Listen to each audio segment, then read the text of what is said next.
आज हम आपको तिल चौथ की व्रत कथा सुनाएंगे। तिल चौथ का व्रत माघ मास की कृष्ण पक्ष की चतुर्थी को किया जाता है।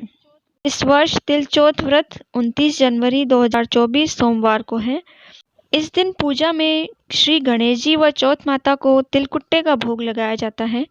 यह व्रत स्त्रियां अपने पति व पुत्र की दीर्घायु और सफलता के लिए करती हैं। इस व्रत को करने से जीवन में आने वाली बाधाएं दूर हो जाती हैं।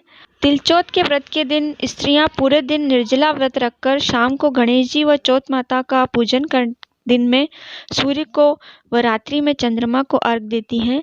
सभी स्त्रियों को इस दिन गणेश जी व चौथ माता का स्मरण करते रहना चाहिए। नमस्कार, स्वागत है आपका डीप वॉइस स्टोरी में।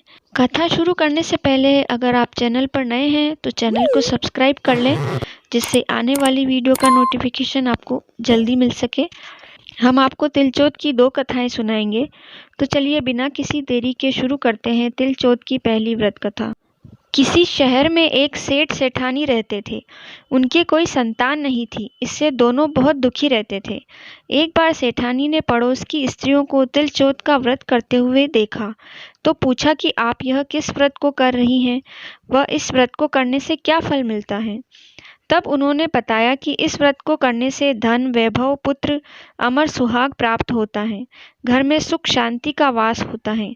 तब सेठानी बोली कि यदि मेरे पुत्र हो जावे तो मैं चौथ माता गणेश जी को 1.25 किलो तिलकुट्टा चढ़ा दूंगी।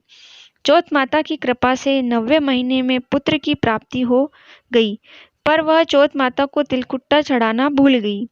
लड़का बड़ा हो गया और सेठानी को उसके विवाह की चिंता हुई, तो उसने चौथ माता को 5.25 किलो का तिलकुट्टा बोल दिया। लड़के की सगाई अच्छे कुल वाली सुंदर सुशील कन्या से हो गई और लग्न मंडप में फेरे होने लगे। लेकिन भाग्यवश सेठानी फिर से तिलकुट्टे का भोग लगाना भूल गई और इससे चौथ माता और गणेश जी कुपित हो गए। अभी 3 फेरे ही पड़े थे और चौथे फेरे में माता ने लड़के को उठाकर ले जाकर गांव के बाहर पीपल के पेड़ पर छिपा दिया। सब लोग अचंभे में रह गए कि एकाएक दूल्हा कहाँ चला गया। कुछ दिन बाद वह लड़की गणगौर पूजने जाते हुए लड़की उस पेड़ के पास से निकली तो पेड़ की कोटर में बैठा दूल्हा बोला, आओ मेरी अर्ध ब्याही नार आओ। तो वह भागी हुई अपने घर गई और अपनी माता को सब घटना कह सुनाई। यह समाचार सुनते ही सभी परिवारजन वहां पहुंचे और देखा कि यह तो वही जमाई राजा है जिसने हमारी बिटिया से अध फेरे खाए थे और उसी स्वरूप में पीपल पर बैठे हैं। तो सभी ने पूछा कि आप इतने दिनों से यहाँ क्यों बैठे हो, इसका कारण क्या है। जमाई राजा बोले, मैं तो यहाँ चौथ माता की गिरवी बैठा हूँ। मेरी माता से जाकर कहो कि वह मेरे जन्म से लेकर अभी तक के बोले हुए सारे तिलकुट्टे का भोग लगाकर और चौथ माता से प्रार्थना करके क्षमा याचना करे, जिससे मुझे छुटकारा मिले। तब लड़के की सास ने अपनी समधन को जाकर सारा हाल सुनाया। तब तो दोनों समधनों ने 1.25 मण का तिलकुट्टा गणपति भगवान व चौथ माता जी को पूजन करके भोग अर्पण करके क्षमा याचना की। तो चौथ माता ने प्रसन्न होकर दूल्हे राजा को वहां से लाकर बैठा दिया। वहां वर वधू के 7 फेरे पूरे हुए और वर वधू सकुशल अपने घर के लिए विदा हुए। चौथ माता की कृपा से दोनों परिवारों में खुशहाली हुई। हे चौथ माता, जैसी उन सेठ सेठानी की बाद में लाज रखी वैसी सबके रखना, कहता ने सुनता ने हुकारा भरता ने।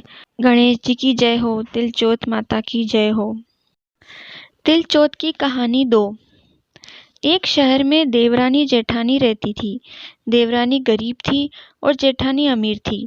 देवरानी गणेश जी की भक्त थी। देवरानी का पति जंगल से लकड़ी काटकर बेचता था और अक्सर बीमार रहता था। देवरानी जेठानी के घर का सारा काम करती और बदले में जेठानी बचा हुआ खाना, पुराने कपड़े आदि उसको दे देती थी। इसी से देवरानी का परिवार चल रहा था। माघ महीने में देवरानी ने तिल चौथ का व्रत किया। 5 रुपए का तिल व गुड़ लाकर तिलकुट्टा बनाया। पूजा करके तिल चौथ की कथा सुनी और तिलकुट्टा छीके में रख दिया। और सोचा कि चांद उगने पर पहले तिलकुट्टा और उसके बाद ही कुछ खाएगी। कथा सुनकर वह जेठानी के यहाँ काम करने चली गई। खाना बनाकर जेठानी के बच्चों से खाना खाने को कहा तो बच्चे बोले, माँ ने व्रत किया है और माँ भूखी है। जब माँ खाना खाएगी तभी हम भी खाएंगे। जेठानी को खाना खाने को कहा तो जेठ जी बोले, मैं अकेला नहीं खाऊंगा। जब चांद निकलेगा तब सब खाएंगे, तभी मैं भी खाऊंगा। देवरानी ने कहा, मुझे तो घर जाना है, इसलिए मुझे खाना दे दो। जेठानी ने उसे कहा, आज तो किसी ने भी अभी तक खाना नहीं खाया, तुम्हें कैसे दे दूं? तुम सुबह सवेरे ही बचा हुआ खाना ले जाना। देवरानी उदास मन से घर चली आई। देवरानी के घर पर पति बच्चे सब आस लगाए बैठे थे कि आज तो त्योहार है, इसलिए कुछ पकवान आदि खाने को मिलेगा। परंतु जब बच्चों को पता चला कि आज तो रोटी भी नहीं मिलेगी तो बच्चे रोने लगे। उसके पति को भी बहुत गुस्सा आया। कहने लगा, सारा दिन काम करके भी 2 रोटी नहीं ला सकती तो काम क्यों करती हो? पति ने गुस्से में आकर अपनी पत्नी को कपड़े धोने के धोवन से मारा। धोवना हाथ में से छूट गया तो पाटे से मारा। वह बेचारी गणेश जी को याद करती हुई रोते रोते पानी पीकर सो गई। उस दिन गणेश जी देवरानी के सपने में आए और कहने लगे, धोवने मारी, पाटे मारी, सो रही है या जाग रही है? वह बोली, कुछ सो रही हूँ, कुछ जाग रही हूँ। गणेश जी बोले, भूख लगी है, कुछ खाने को दे। देवरानी बोली, क्या दूँ, मेरे घर में अन्न का दाना भी नहीं है। जेठानी बचा कुचा खाना देती है, आज वो भी नहीं मिला। पूजा का बचा हुआ तिलकुट्टा छीके में पड़ा है, वही खा लो। गणेश जी ने तिलकुट्टा खाया और उसके बाद कहने लगे, धोने मारी, पाटे मारी, निमटाई लगी है, कहाँ निमटे? वो बोली, ये घर पड़ा है, जहाँ इच्छा हो वहाँ निमट लो। फिर गणेश जी बोले, अब कहाँ पहुँचूं? अब देवरानी को बहुत गुस्सा आया कि कब से तंग करे जा रहे हैं। सो बोली, मेरे सर पर पहुँचो। और कहाँ पहुँचोगे?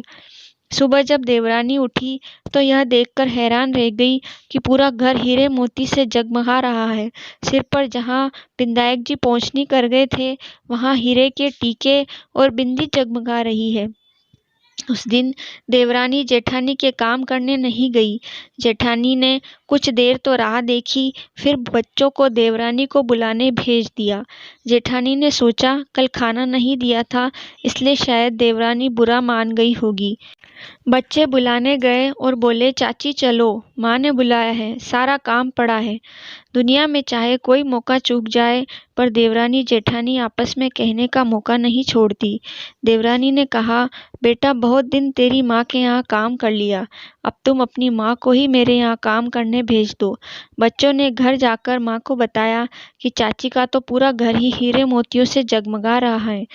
जेठानी दौड़ती हुई देवरानी के पास आई और पूछा कि यह सब कैसे हुआ। देवरानी ने उसके साथ जो हुआ वो सब कह डाला। घर लौटकर जेठानी ने कुछ सोचा और अपने पति से कहने लगी, आप मुझे धोने और पाटे से मारो। उसका पति बोला कि भली मानस, मैंने तो कभी तुम पर हाथ नहीं उठाया, मैं तुम्हें धोने और पाटे से कैसे मार सकता हूँ। वह नहीं मानी और जिद करने लगी। मजबूरन पति को उसे मारना पड़ा। मार खाने के बाद उसने ढेर सारा घी डालकर चूरमा बनाया और छीके में रखकर सो गई। रात को चौथ विनायक जी उसके सपने में आए और कहने लगे, भूख लगी है, क्या खाऊं? जेठानी ने कहा, हे गणेश जी महाराज, मेरी देवरानी के यहाँ तो आपने सूखा चुटकी भर तिलकुट्टा खाया था। मैंने तो झरते घी का चूरमा बनाकर आपके लिए छीके में रखा है, फल और मेवे भी रखे हैं, जो चाहे खा लो। गणेश जी बोले, अब निपटे कहाँ? जेठानी बोली, उसके यहाँ तो टूटी फूटी झोंपड़ी थी, मेरे यहाँ तो कंचन के महल हैं, जहाँ चाहो निपटो। फिर गणेश जी बोले, अब पहुँचूं कहाँ? जेठानी बोली, मेरे ललाट पर बड़ी सी बिंदी लगाकर पहुँच दो।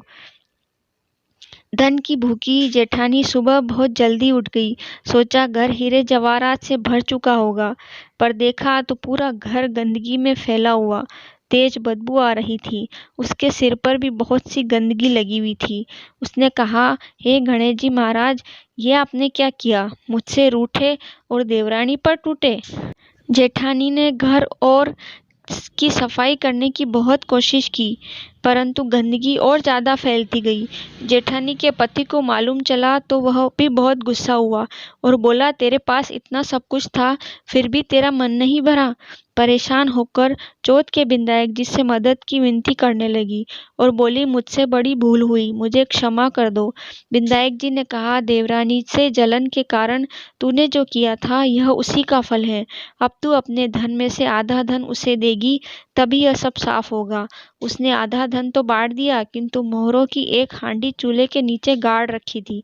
उसने सोचा किसी को पता नहीं चलेगा और उसने उस धन को नहीं बांटा। उसने कहा, हे चौथ विधायक जी, अब तो यह बिखराव समेटो। वे बोले, पहले चूल्हे के नीचे गाड़ी हुई मोहरे की हांडी और ताक में रखी हुई सुई की भी पाती कर। इस प्रकार विधायक जी ने सुई जैसी छोटी चीज का भी बंटवारा करवाकर अपनी माया समेटी। हे गणेश जी महाराज, जैसा आपने देवरानी पर कृपा करी वैसी सब पर करना। कहानी कहने वाले, सुनने वाले व हुंकारा भरने वाले सब पर कृपा करना। किंतु जेठानी को जैसी सजा दी वैसी किसी को मत देना। जय हो गणेश जी महाराज की, जय हो चौथ माता की।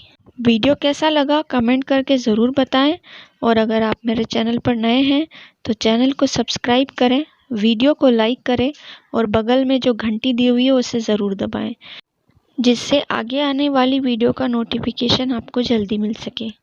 राधे राधे।